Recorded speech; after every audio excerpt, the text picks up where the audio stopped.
The moment the words left her mouth, the entire office seemed to stop breathing. A sharp echo of authority cut through the air as she pointed toward the quiet janitor and declared her fired, her voice trembling not with doubt, but with the kind of certainty that only power can bring. Phones froze mid-scroll, conversations died mid-sentence, and even the hum of the air conditioner seemed to falter under the weight of what had just happened. No one knew yet that in the next few minutes, everything would turn upside down, and the woman who had just fired a janitor would find herself on her knees, begging for forgiveness. If you believe in kindness, second chances, and the power of humility, take a moment to like, comment, share, and subscribe. Stories like this remind us that what we see is not always the truth, and that every person deserves respect. Victoria Hale had built her reputation on control. As the regional director of a fast-growing corporate firm, she was known for her precision, her discipline, her ruthless intolerance for mistakes. She wore authority like a tailored suit, perfectly fitted, intimidating, and impossible to ignore. Her days were structured down to the minute, her expectations impossibly high, and her patience dangerously thin. But what no one in the office truly understood was the pressure that sat behind her eyes every single day. The pressure to perform, the pressure to maintain her image, the pressure to prove over and over again that she belonged at the top. She had fought her way there through years of being underestimated, overlooked, and dismissed. And now that she had power, she clung to it tightly, too tightly. Too tightly. That morning had already gone wrong before it even began. A major client had threatened to pull out. Numbers were down. Emails flooded her inbox like an unstoppable storm. By the time she walked into the office, her heels clicking sharply against the polished floor, her patience had already been worn thin to a dangerous edge. And then she saw it. A faint trail of muddy footprints stretched across the pristine marble lobby floor, leading straight toward the executive offices. It was a small thing, almost insignificant, but to Victoria, it felt like a personal attack. Her eyes narrowed, her jaw tightened, and something inside her snapped. Within minutes, she had called everyone's attention. Employees gathered awkwardly, unsure whether to look at her or pretend they had somewhere else to be. And standing at the edge of the room, holding a mop with quiet composure, was the janitor. Her name tag read simply, Elena. Elena had been working there for just under 3 months. She was quiet, observant, and rarely spoke unless spoken to. Most people barely noticed her, except for the fact that wherever she worked, things became spotless, almost impossibly so. She moved with a calm efficiency that felt out of place in the fast-paced chaos of the office. Victoria pointed at the floor, her voice cutting through the room like glass. She didn't ask what happened. She didn't ask if Elena had just arrived or if someone else had caused the mess.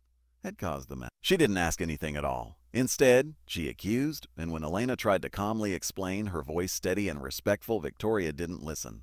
The decision came quickly, too quickly, fired, just like that. The word hung in the air, heavy and irreversible. There was a pause, a strange, uncomfortable silence where something invisible shifted in the room. A few employees exchanged uneasy glances. Someone lowered their phone. Another looked down at their shoes. But Elena, she didn't react the way anyone expected. She didn't argue. She didn't cry. She didn't beg. Instead, she simply looked at Victoria. Really looked at her with a quiet expression that carried something deeper than anger. Something closer to disappointment. And then, slowly, she set the mop aside. Because as Elena straightened her posture, something about her presence shifted. The quiet humility that had defined her moments ago seemed to dissolve, replaced by something stronger. Something commanding. Something that didn't belong to a janitor at all. She reached into her pocket and pulled out a small card. At first, no one thought much of it, until she handed it to Victoria. And Victoria read it. The color drained from her face so quickly it was almost frightening. Her confident posture faltered. Her fingers trembled slightly as she looked up again, this time not with authority, but with disbelief, because the name on that card didn't belong to a janitor. It belonged to the founder, the owner, the woman who had built the entire company from nothing, Elena Rivera, the real boss. A ripple of shock moved through the room like electricity. Employees stared, trying to process what they were witnessing. The quiet janitor, the woman they had walked past every day without a second thought, was the very person who signed their paychecks. And Victoria. Victoria felt her world collapsing in slow motion. Her mind raced, replaying every word she had just said, every accusation, every ounce of disrespect. The realization hit her not all at once, but in crushing waves. The authority she had wielded so confidently just moments ago now felt like a fragile illusion shattered beyond repair. Her breath caught in her throat. Her knees weakened, and before she could stop herself, she dropped. Right there in front of everyone. The same woman who had stood tall with unshakable confidence just minutes ago now found herself on her knees, her pride crumbling under the weight of her mistake. But what made the moment truly powerful wasn't just the shock, it was the silence. No one moved, no one spoke, because what they were witnessing wasn't just a reversal of power, it was a moment of truth. Elena looked down at Victoria, not with anger, not with vengeance, but with a quiet sadness that seemed to fill the entire room, because this had never been about the job. It had never been about the muddy footprints. It had been about something much deeper. Respect. Dignity. Humanity. Elena had spent the past 3 months working quietly among them, observing not just how the company functioned, but how its people treated one another. She had seen kindness in small gestures, compassion in unexpected places, but she had also seen something else. She had seen how easily people were overlooked, how quickly they were judged, how often power was mistaken for worth. And Victoria, in that single moment, had revealed everything Elena needed to know. Tears filled Victoria's eyes, not the kind born from embarrassment, but the kind that come when someone finally sees themselves clearly for the first time. She realized that somewhere along the way, in her relentless pursuit of success, she had lost something important: empathy, the ability to pause, the willingness to listen. She had become the very kind of person she once struggled against. The irony was painful, and in that moment, she didn't care about her position, her title, or her reputation. She only cared about making things right. But the question lingered in the air like a fragile thread. Was it too late? Elena let the silence stretch just a little longer, allowing the weight of the moment to settle fully into the room. Then, slowly, she spoke. Her voice was calm, steady, and filled with a quiet strength that commanded attention without demanding it. She didn't raise her voice. She didn't humiliate Victoria. Instead, she told a story about where she had come from, about the struggles she had faced building the company from nothing, about the people who had helped her along the way, not because they had to, but because they chose kindness when it mattered most. She spoke about the importance of remembering that every person, regardless of their role, carries a story that deserves respect. And as she spoke, something began to change, not just in Victoria, but in everyone. Because they realized that this wasn't just a lesson for one person. It was a lesson for all of them. Victoria's tears fell freely now, no longer hidden or restrained. She listened to every word, each one cutting through her like truth she couldn't ignore. When Elena finally fell silent, the room felt different, lighter, but also more honest. Victoria lowered her head, her voice barely above a whisper as she struggled to find the right words. There was no script for this, no corporate training that prepared someone for a moment like this, only sincerity, only truth. And sometimes that was enough. Elena looked at her for a long moment before extending a hand, not to assert power, but to offer something far more meaningful. A second chance, a second chance. The room exhaled collectively as Victoria slowly took her hand, rising to her feet. Not as the same person she had been minutes ago, but as someone changed, someone aware, someone humbled. And from that day forward, the office was never the same. Victoria didn't just become a better leader, she became a better human being. She listened more, she observed more. She treated every person, from executives to cleaners, with the same level of respect, because she understood now. Titles don't define worth, actions do. And Elena, she continued to walk the halls, not as a hidden observer anymore, but as a leader who led not through fear, but through example. Because sometimes the greatest lessons don't come from success. The transformation didn't happen overnight. For the first few days after the incident, the office moved carefully, as if everyone was afraid of disturbing something fragile that had just been rebuilt. Conversations were softer, greetings were warmer. Even the smallest interactions carried a new awareness, as though every employee had silently agreed to do better, not out of fear, but out of understanding. And at the center of it all was Victoria. She returned to her office that same day a completely different person than the one who had walked out of it earlier. The polished confidence was still there, but it no longer came with sharp edges.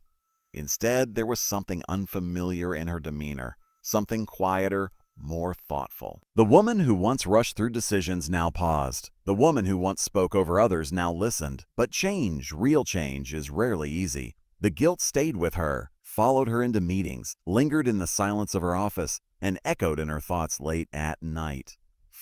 She replayed the moment again and again, the way she had pointed, the tone of her voice, the certainty with which she had dismissed someone without knowing their truth. It wasn't just embarrassing, it was painful. Because for the first time in years, Victoria saw herself not as the strong leader she believed she was, but as someone who had forgotten what it meant to lead with heart. Meanwhile, Elena continued her work, but now openly as the company's founder. Her presence shifted the energy of the workplace in ways that were subtle but undeniable. She didn't issue grand speeches or enforce dramatic changes. Instead, she observed, guided, and quietly corrected where necessary. But what surprised everyone most was that she didn't replace Victoria. She didn't demote her, she didn't punish her. Instead, she gave her responsibility. A week after the incident, Victoria received a message asking her to meet Elena in the conference room. The walk there felt heavier than any presentation she had ever prepared for. Her hands were cold, her thoughts racing, unsure of what awaited her. When she entered, Elena was already seated, calm and composed. Victoria expected judgment. Instead, she found something far more difficult to face: understanding. Elena spoke not as a superior, but as someone who had once made mistakes of her own. She explained that leadership was not about perfection, but about growth. That the true test of a leader wasn't whether they failed, but what they did after they failed. Then she gave Victoria an unexpected task. She asked her to spend 2 weeks working in every role within the company, starting from the very bottom: reception, maintenance, customer support, logistics, every department, every position, not as an observer, but as one of them. At first, Victoria didn't know how to react. The idea felt overwhelming, even humiliating. She had spent years climbing to the top, and now she was being asked to start again from the ground. But deep down, she understood. This wasn't punishment, this was perspective. And so she agreed. The first day was the hardest. Standing behind the reception desk, greeting people instead of directing them, felt strangely uncomfortable. She stumbled over simple tasks, felt out of place, and noticed something she had never paid attention to before: the way people looked at her. Some recognized her and were confused. Others didn't, and treated her as just another employee. And that changed everything. She experienced impatience from visitors, dismissiveness from colleagues in a hurry, moments where her presence felt invisible. And for the first time, she understood what it felt like to not be seen. By the third day, something began to shift inside her. She started noticing details. The exhaustion in a customer support agent's voice after handling difficult calls all day. The quiet pride of a maintenance worker who ensured everything ran smoothly without recognition.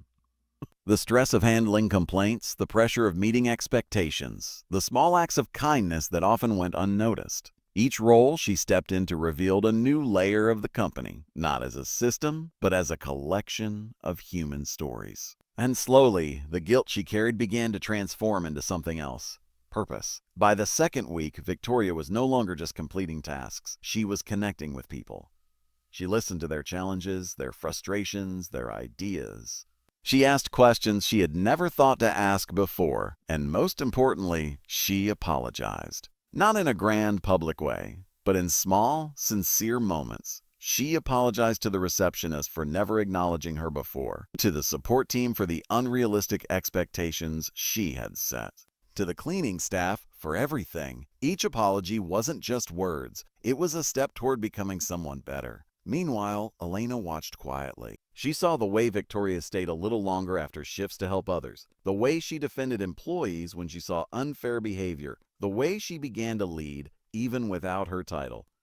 Because true leadership doesn't disappear when a title is removed, it reveals itself. At the end of the 2 weeks, Victoria returned to her position, but she wasn't the same person who had left it. The office felt different now, or maybe she was the one who had changed. She implemented new policies, not stricter ones, but fairer ones. She ensured every department had a voice. She created spaces where employees could share concerns without fear. And most importantly, she made respect the foundation of everything, not just in words, but in action. One afternoon, as she walked through the office, she noticed something that made her pause, a small spill near the entrance. Instinctively, she looked around, not to assign blame, but to fix it. Without hesitation, she grabbed a cloth and knelt down, cleaning it herself. It was a simple act, but it meant everything. Because this time, she didn't see the task as beneath her. She saw it as necessary, as human. And in that quiet moment, Elena, watching from a distance, allowed herself a small, knowing smile. Because this was the real change. Not the apology, not the tears, but the actions that followed. Weeks later, during a company gathering, Elena addressed the entire staff. She spoke about growth, about mistakes, about the importance of seeing people beyond their roles. But this time, she invited Victoria to stand beside her. And as Victoria looked out at the crowd, she didn't feel fear or pressure. She felt gratitude. Gratitude for the lesson that had broken her just enough to rebuild her stronger. Gratitude for the second chance she had been given. Gratitude for the people she now truly saw. Her voice, when she spoke, carried something new. Not authority, but sincerity. And the applause that followed wasn't for her position. It was for her transformation, because everyone in that room knew she had earned it. If this story stayed with you, if it made you feel something deep inside, take a moment to like, share, and leave a comment. Your engagement helps spread messages like this to people who might need a reminder of kindness today. And always remember, you never truly know who someone is, what they've been through, or what they carry inside. So choose kindness, because sometimes the person you overlook is the one who can change your life forever.